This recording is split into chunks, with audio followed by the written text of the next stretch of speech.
গল্পটি শুরু হয় অত্যন্ত সাধারণ একটি দিনে, যখন ব্যাংক অফ ইন্ডিয়ান্স ব্রাঞ্চে এক অবিশ্বাস্য ঘটনা ঘটতে চলেছে। বাইরের দৃশ্যটা যেন একটা সার্কাস। লাইভে আছেন সুযোগ সন্ধানী সাংবাদিক গায়ত্রী।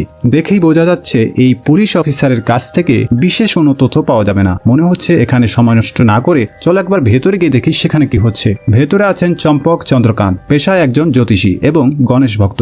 বাস্তু না মেনে কোনো কাজ করেন না তিনি। চম্পক তার দুই সঙ্গী গাল্লি ও হাত্তাকে নিয়ে ডাকাতি শুরু করার জন্য অপেক্ষা করছিল। চম্পক কাপা হাতে ধূপ নিয়ে অপেক্ষা করছে শুভ মুহূর্তের জন্য, কিন্তু তার এই অযথা বিলম্ব দুই সঙ্গী হাত্তা ও গাল্লিকে অস্থির করে তোলে। গাল্লি চিৎকার করে বলে, এই ব্যাংক কিডন্যাপ হয়ে গেছে, সবাই হাত ওপরে তোলো। ট্রিগার চাপলেও গুলি হয় না, কারণ সেফটি লক অফ ছিল।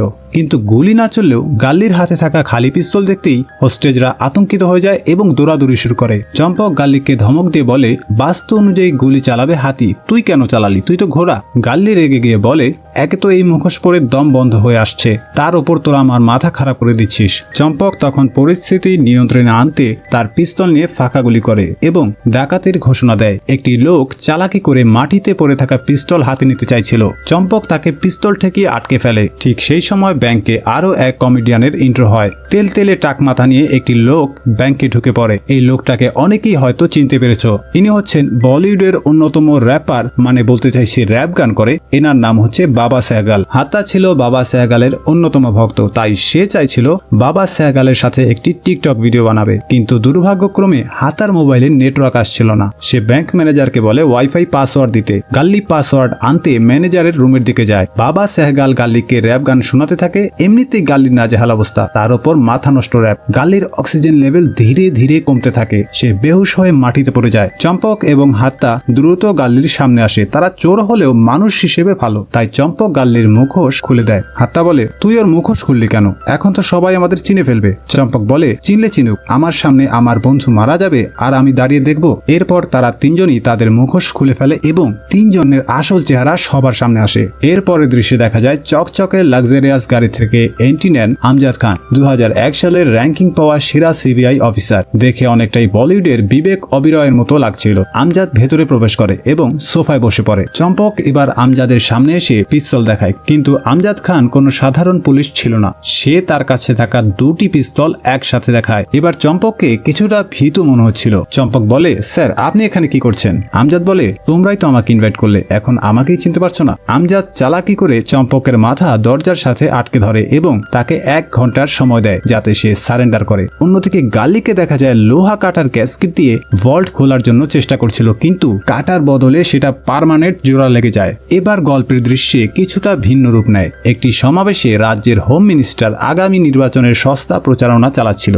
স্টেজে থাকা এক মহিলার হাতে দেখা যায় একটি ভিডিও চলছিল। মহিলাটি বলে, স্যার আমাকে যে 5 কোটি টাকা আমার কাছে রাখার জন্য দিয়েছিলেন, আমি সেই টাকাটা ব্যাংক অফ ইন্ডিয়ান্সের একটি লকারে রেখেছিলাম। সেই ব্যাংকে আজ সকালে ডাকাত পড়েছে। এ কথা শুনে মিনিস্টার কিছুটা ঘাবড়ে যায়। সে পুলিশ কমিশনারকে ফোন করে চাপ দিতে শুরু করে, কিন্তু সামান্য 5 কোটি টাকার জন্য একটি রাজ্যের হোম মিনিস্টার ঘাবড়ে যাবে, ব্যাপারটা মোটেই বিশ্বাসযোগ্য না। আসলে টাকা নয়, তার আসল ভয় ছিল ওই ব্যাংকের একটি পাবলিক লকারে। কিন্তু কি সেটা, তা একটু পরেই জানতে পারবেন। তারপর দেখা যায় আমজাদ খান তার সিনিয়র অফিসার অর্থাৎ পুলিশ কমিশনারের সাথে কথা বলছিল। সে বলছিল, এই ঘটনার 3 মাস আগে শশীকান্ত ঠাকুর নামে এক লোক নিজের বাসভবনে নৃশংসভাবে খুন হন, আর সেই খুনের কিছুদিন পরই আমার কাছে এই ব্যাংক ডাকাতির খবর আসে। আমজাদ বুঝতে পারেন এই ডাকাতি শুধু টাকার জন্য হচ্ছে না, এর পেছনে অন্য কোনো উদ্দেশ্য আছে। আর এই ডাকাতি প্ল্যানের সাথে শশীকান্ত ঠাকুরের হত্যার গভীর সম্পর্ক আছে, যার সূত্র খোঁজার জন্য আমজাদ অনেক আগে থেকেই তদন্ত করছিলেন। অন্যদিকে চম্পককে দেখা যায় ব্যাংক ম্যানেজারকে ভয় দেখিয়ে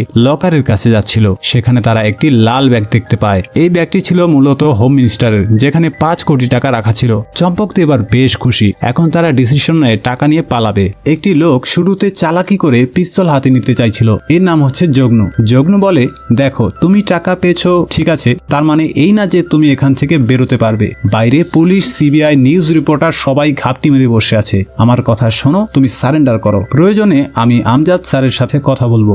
জগ্নুর কথায় এবার সে কিছুটা চিন্তায় পড়ে যায়। পরে দেখা যায় গায়ত্রী ব্যাংকের গেটের সামনে বসে কিছু একটা লিখছিল। ঠিক সেই সময় তার মোবাইলে একটি ফোন আসে। ফোনটি ছিল আমাদের গল্পের সাহসী চোর চম্পক। চম্পক বলে, ম্যাম আমার ভুল হয়ে গেছে, আপনি আমজাদ স্যারের সাথে কথা বলে আমাদের বেরোনোর রাস্তা করে দিন। আমরা কারো কোনো ক্ষতি না করে এখান থেকে চলে যাব। গায়ত্রী প্রতিশ্রুতি প্রতিশ্রুতি দেয় চম্পকের জন্য আমজাদ স্যারের কাছে সুপারিশ করবে, কারণ চম্পক বলেছে সে কারো ক্ষতি করবে না। কিন্তু একজন অনেস্ট সিবিআই অফিসার কি সেটা মেনে নেবে? আমার তো মনে হয় না। দেখা যায় আমজাদ ইতিমধ্যেই চম্পকের মোবাইল নেটওয়ার্ক হ্যাক করে রেখেছে।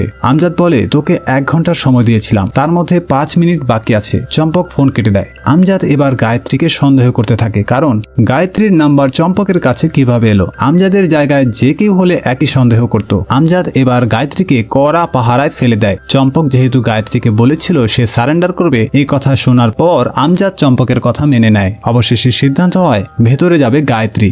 গায়ত্রী ভেতরে যেতেই চম্পক গাল্লির সেই ঘোড়ার মুখোশ পরিয়ে ভেতরে নিয়ে যায়। গায়ত্রী যখন ভেতরে যায় চম্পক তার পুরনো ডায়লগ আবার শুরু করে। চম্পক বলে, ম্যাম, এখান থেকে ফুটেজ নিয়ে আপনি যখন বাইরে যাবেন আমজাদ স্যারকে প্লিজ বলবেন উনি যেন আমাদের এখান থেকে বের করে নেন। গায়ত্রী ব্যাপারটা একটু অন্যরকম ভাবে নেয়। গায়ত্রী বলে, তুমি চোর হয়েও আমজাদ স্যারকে স্যার বলছো।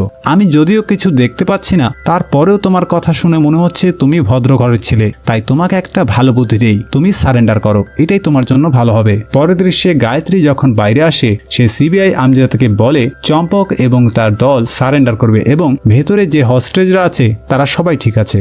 এবার চম্পককে দেখা যায় ভেতরে হস্টেজদের সাথে কথা বলছিল। চম্পক বলছে, আমরা তোমাদের হিউম্যান শিল্ড বানিয়ে এখান থেকে বেরিয়ে যাব। যজ্ঞ বলে, এভাবে বাইরে গেলে তোমাদের এক গুলিতেই এরা সবাই পালাবে আর তোমরা সবাই ধরা পড়ে যাবে। তার চাইতে ভালো হবে আমি হিউম্যান শিল্ড হয়ে যাব, অন্তত এই মাসুম লোকগুলো তো বেঁচে যাবে। ঠিক সেই সময় হাতা কোথা থেকে যেন একটি হার্ড ড্রাইভ নিয়ে আসে। এবার এই হার্ড ড্রাইভ দেখে যজ্ঞ তার আসল পরিচয় দেয়। সে ছিল হোম মিনিস্টারের লোক। সে অপেক্ষা করছিল কখন এই হার্ড ড্রাইভ তার হাতে আসবে, কারণ সে জানে না এটা কোথায় রাখা ছিল। এবার হার্ড ড্রাইভ চেক করতেই দেখা যায় এটা সেই হার্ড ড্রাইভ নয় যেটা সে খুঁজছে। আসলটা এখনো কেউ পায়নি। যজ্ঞ এবার চম্পককে সন্দেহ করে। সে রাগের মাথায় একজন বৃদ্ধ লোককে গুলি করে মেরে ফেলে আর সেই দোষ চাপিয়ে দেয় চম্পকের ওপর। যজ্ঞ বলে, তুই চুরি করার দিন খুঁজে পেলি না? আজ তোর কারণে ব্যাংকের বাইরে পুলিশ আর মিডিয়ার ভিড়, তা না হলে এত সময় আমি আসল ড্রাইভটা নিয়ে এখান থেকে পালাতাম। এবার স্বাভাবিকভাবেই প্রশ্ন ওঠে, ওই ড্রাইভের মধ্যে এমন কি ছিল যেটার জন্য এত কিছু? মুহূর্তের মধ্যেই ব্যাংকের ভেতরে নতুন আতঙ্ক তৈরি হয়, যেটা বাইরে থাকা পুলিশ বা মিডিয়া কিছুই জানে না। এদিকে হোম মিনিস্টারকে দেখা যায় তার ভাইপোর সাথে দেখা করতে এসে কিছু একটা নিয়ে তর্ক করছিল, কারণ ওই ব্যাংকে মিনিস্টারের দুর্নীতি করা টাকা এবং হার্ড ড্রাইভ রাখা ছিল, যেটাতে তাদের দুর্নীতির সব রেকর্ড ছিল। এই তথ্য যদি সিবিআই এর হাতে পড়ে যায় তাহলে তাদের রাজনৈতিক কেরিয়ার শেষ হয়ে যাবে।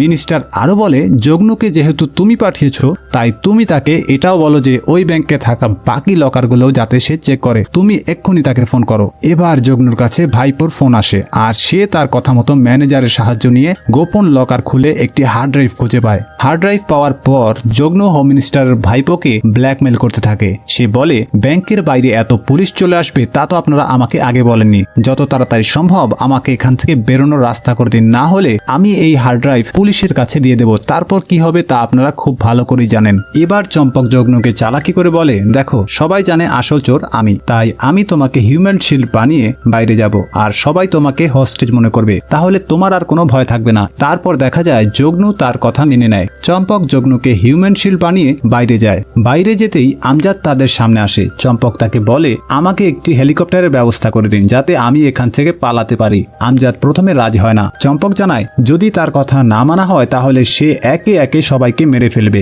আমজাদ রাজি হয়ে যায়। আমজাদ বলে, তার আগে আমি নিজে ভেতরে গিয়ে দেখতে চাই হস্টেজরা এখন কেমন আছে। উল্লেখ্য এটা ছিল চম্পকের প্ল্যানের একটা অংশ, যাতে আমজাদ আসল চোরকে চিনতে পারে। আমজাদের ধারণা চম্পক চোর নয়, কারণ তার আচার ব্যবহার দেখে কোনো দিক থেকে চোর মনে হয় না। এবার আমজাদ ভেতরে যায় এবং চেক করতে থাকে কারো কোনো ক্ষতি হয়েছে কিনা। গুলিবিদ্ধ লোকটির অবস্থা তখন খুবই খারাপ। আমজাদ বলে, ঠিক আছে, তোমার কথা মতো হেলিকপ্টার পেয়ে যাবে, তার আগে আমি ওনাকে আমার সাথে নিয়ে যাব। চম্পক এবার বুদ্ধি করে বলে, এই মাসুম নিষ্পাপ ছেলেগুলোকে দেখুন, 1 ঘন্টার মধ্যে যদি হেলিকপ্টার না আসে তাহলে আমি এদেরকে মেরে ফেলবো। এদিকে যজ্ঞ ভেতরে ভেতরে আগুনে পড়ছে। এবার আমজাদ চলে যাওয়ার পর যজ্ঞ চম্পককে হাত পায়ের সাহায্যে চুম্বন দিতে থাকে, কারণ এতক্ষণ যা হয়েছে তার কোনোটি যজ্ঞর কথা মতো হয়নি। এবার কাহিনী 25 মিনিট আগের দৃশ্যে ফ্ল্যাশব্যাক করে। যজ্ঞ যখন হার্ড ড্রাইভের জন্য লকারের দিকে যাচ্ছিল ঠিক তখন হস্টেজদের সাথে বাইরে বেরোনোর জন্য প্ল্যান করছিল চম্পক। হাত্তা তার কাছে গোপন একটি মোবাইল রেখেছিল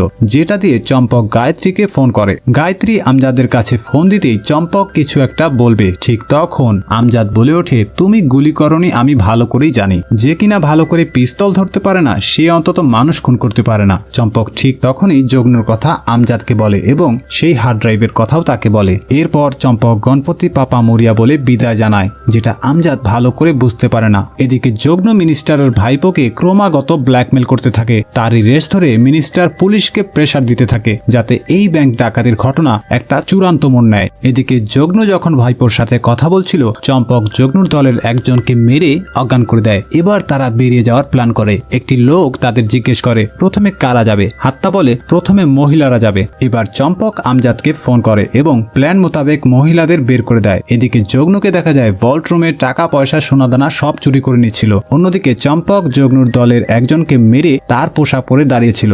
যজ্ঞর সন্দেহ হয়, সে বলে, কিরে গাড়ি আনতে বলেছিলাম এসেছে? চম্পক মাথা নেড়ে বলে, হ্যাঁ এসেছে। এবার যজ্ঞর সন্দেহ সত্যি হয়, সে চম্পকের চালাকি ধরে ফেলে। এবার তাদের দুজনের মধ্যে মারপিট চলতে থাকে, কারণ চম্পক হার্ড ড্রাইভ নিয়ে পালাতে যাচ্ছিল। ঠিক তখনই সিবিআই আমজাদ তার পুরো ফোর্স নিয়ে ভেতরে চলে আসে এবং আমজাদের সাহায্যে চম্পক বাইরে বেরিয়ে আসে। যেই হস্টেজগুলো এতক্ষণ ভেতরে ছিল তারা চম্পকের অনেক প্রশংসা করে এবং ভালোবেসে গণেশের একটা ছোট মূর্তি তার হাতে দেয়। তারপর দেখা যায় তারা একটি অ্যাম্বুলেন্সে করে সেখান থেকে পালিয়ে যায়। এদিকে আমজাদ ভেতরে থাকা যজ্ঞকে খুঁজছিল। এখানে অবাক করা বিষয় হলো, ভেতরের লকার রুমে থাকা একটি ল্যাপটপে চম্পকের রেখে যাওয়া রেকর্ড প্লে অবস্থায় ছিল।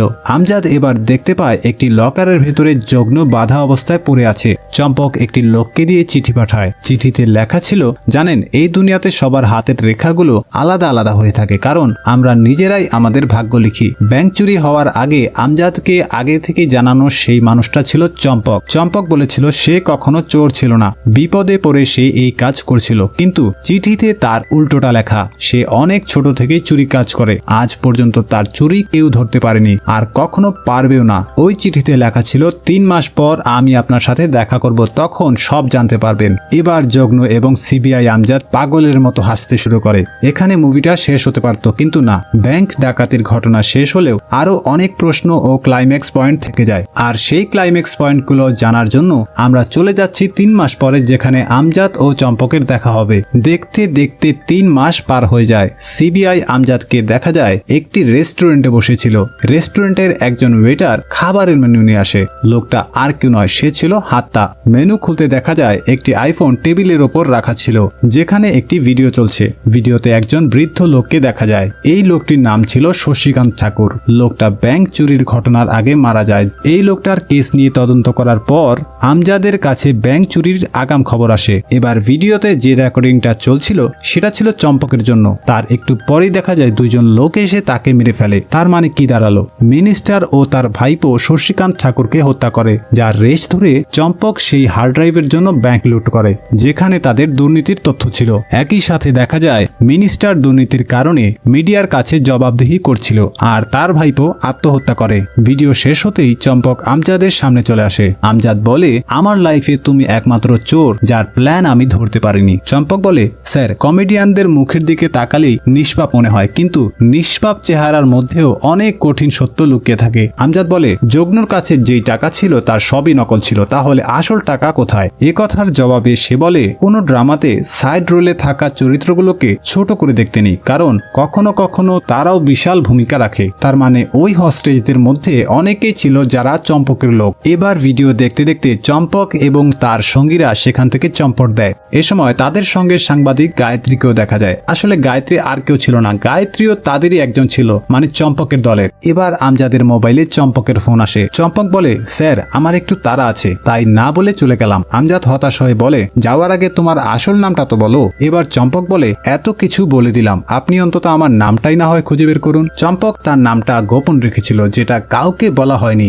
মুভির অনেক জায়গায় চম্পক তার নিজের নাম নিজেই বলেছে। তোমাদের কাছে আমার প্রশ্ন, চম্পকের আসল নাম কি? এই মুভি থেকে আমরা একটাই শিক্ষা পাই যে শক্তির চেয়ে বুদ্ধির জোর অনেক বেশি। যাই হোক, ভিডিওটি যদি তোমাদের ভালো লেগে থাকে তাহলে প্লিজ একটা লাইক করে দিও আর সেই সাথে কমেন্ট করে জানিও পরের ভিডিওতে কোন ধরনের মুভির এক্সপ্লেনেশন চাও। দেখা হচ্ছে পরের ভিডিওতে।